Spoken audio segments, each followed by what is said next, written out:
Okay, there was a radio show. I forget the radio show, whatever. Not important. But it was a black radio show. And the black radio show, they said Tim Wise is a white supremacist. Tim Wise is a white supremacist. Now, when I first saw that, I was like, what are they going on about? What do they mean by it? There has to be some sort of twist to this. And there was a twist to this. They were saying that Tim Wise, in all of his descriptions of black people and white people and white people, it's Tim Wise has a very Eurocentric view of the world. And even though it's Eurocentric, that doesn't mean he likes white people. Tim Wise hates white people. Like, everything he writes is about, some sort of pathological problem of white people, or of white conservatives, i.e. white people whose buttholes are only spread 2 inches, not the full 4 inches that the liberal whites have.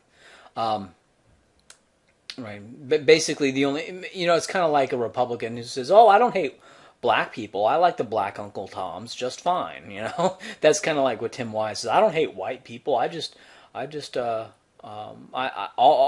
the white Uncle Toms. I like those people. But the white people I hate are the whites who don't spread their butt cheeks for Tyrone." Anyway.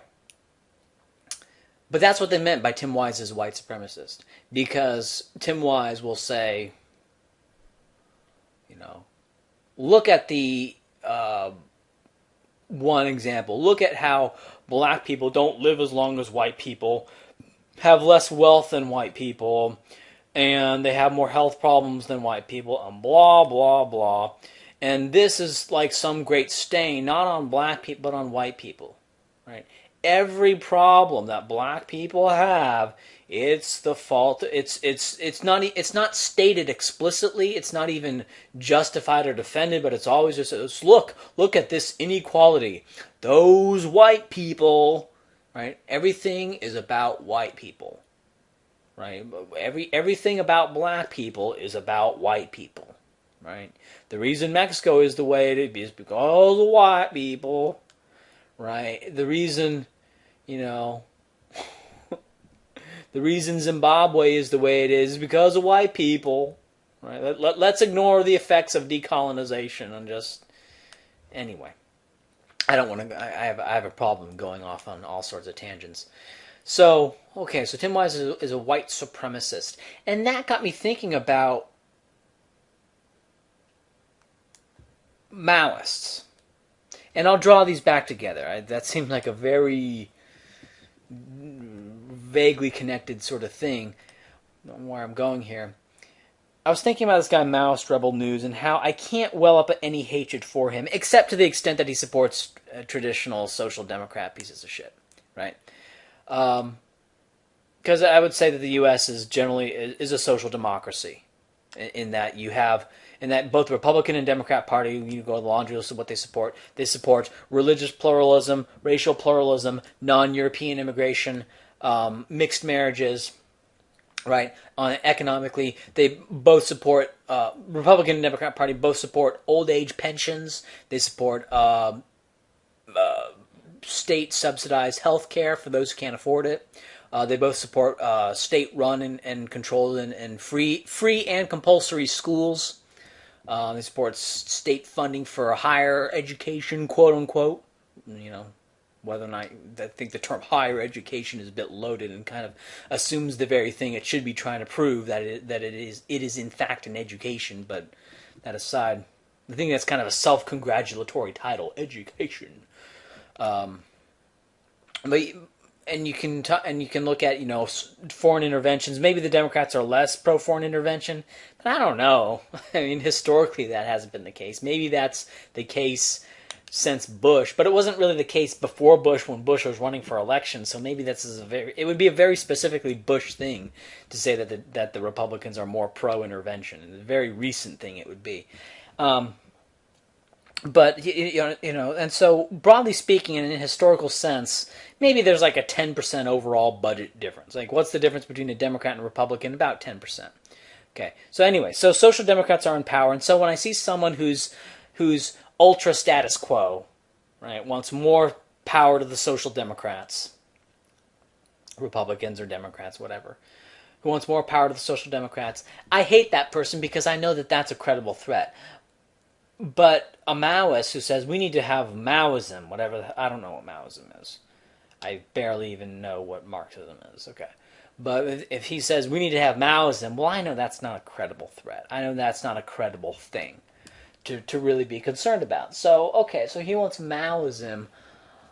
I can't really well up a hatred of him, even though I know cognitively that it would probably be worse than what currently exists, right? Because it's Mao and Great Leap Forward, right? Which, from what I know, I haven't studied it intensively, kind of sucked.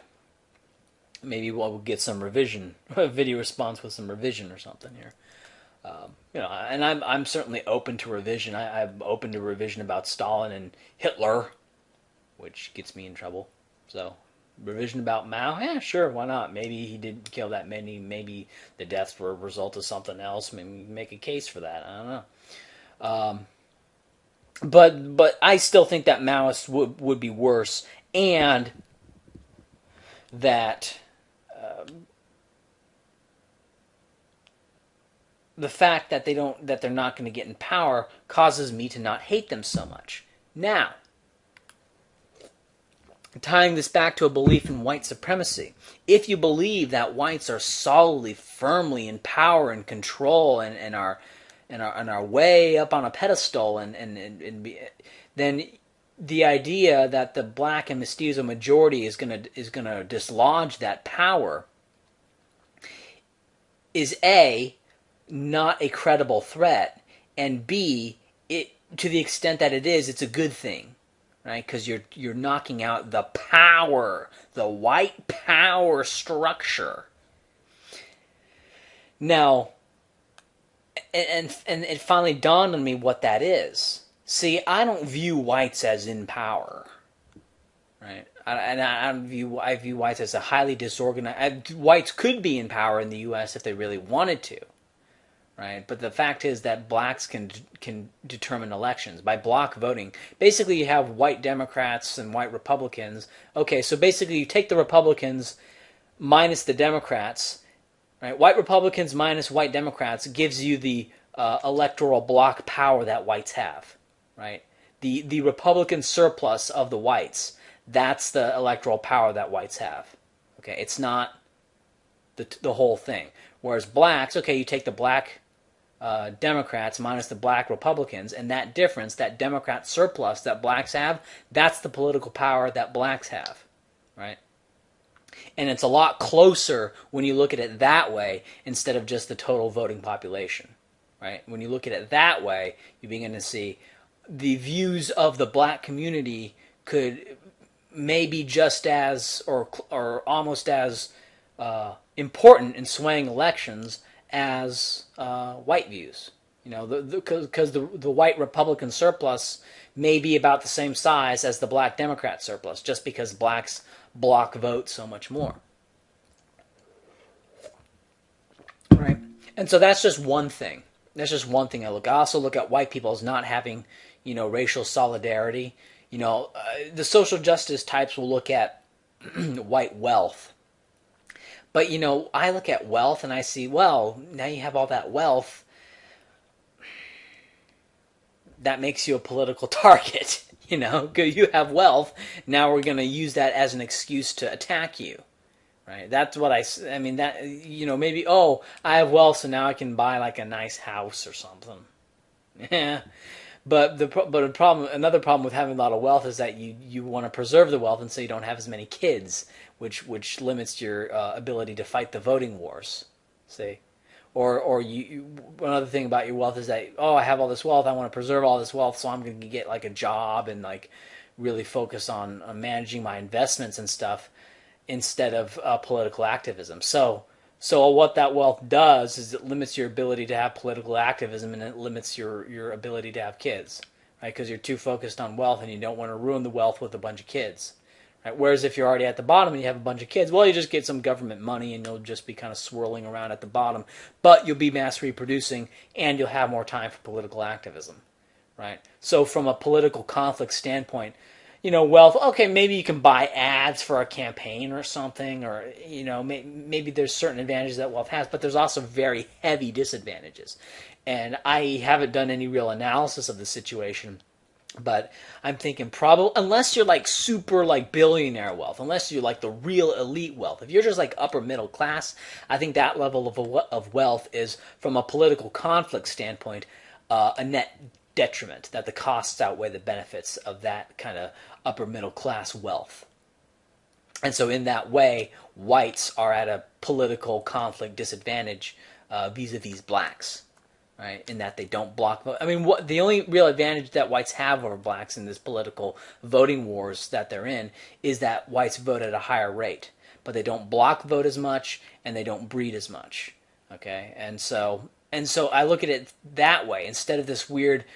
And I look at these social justice types and they talk about wealth, and it's like, okay, well, but what's the end to that wealth? They talk about money, money, money, money, almost as if it's like its own thing, its own power itself. No, money it may be a means to power. May. Doesn't mean it is, okay? I mean, frickin' Saul Alinsky recognized this. And this is supposed to be, their guy. This is supposed to be an advocate for their side, right? And I'm quoting their guys who say, no, wealth is not the end all be all of power, of political power that you social justice types try to make it to be. And of course, it's obvious why they do that is because they want to believe in white supremacy. Anyway, so you believe in white supremacy. And if you really believe it, if you really are a true believer, then you're not going to view blacks and mestizos as a credible threat to white supremacy. And if they are, let's go layer further. Even if blacks and mestizos were a threat to white supremacy, that would be a good thing because it's white supremacy, right? Whereas I don't believe in white supremacy. I don't. I think white people would be best off if they gave up their wealth and had a mass shift to having lots of kids and being poor rednecks. From a political conflict standpoint, they would be in much better shape doing that than trying to do the upper middle class house in the suburbs SUV, bullshit. That makes you miserable because you always have some gutter or leak that needs to be repaired, and you're rich enough to buy a big house and expensive stuff and that requires a bunch of repairs, but you're not enough to hire a maid and a butler and a handyman. Anyway, so that's just what I wanted to say in this video, kind of a rambly video. Which is that I think that white identity peoples, and this may seem very counterintuitive, but I think that white identity peoples actually view whites as being less powerful than the people who believe in like white supremacy and white domination of the world and like invisible white privilege, and you notice, and that's what you're noticing is that the further and further away you get from civil rights, the more and more roundabout these arguments get. Like as civil rights was coming about, you had people predicting that 2-3 generations the racial income and professions gap, right, would be closed. That you'd have an equal proportion of black doctors and engineers and all that stuff. But of course, not only has that not happened, but you've seen like almost no closing, right?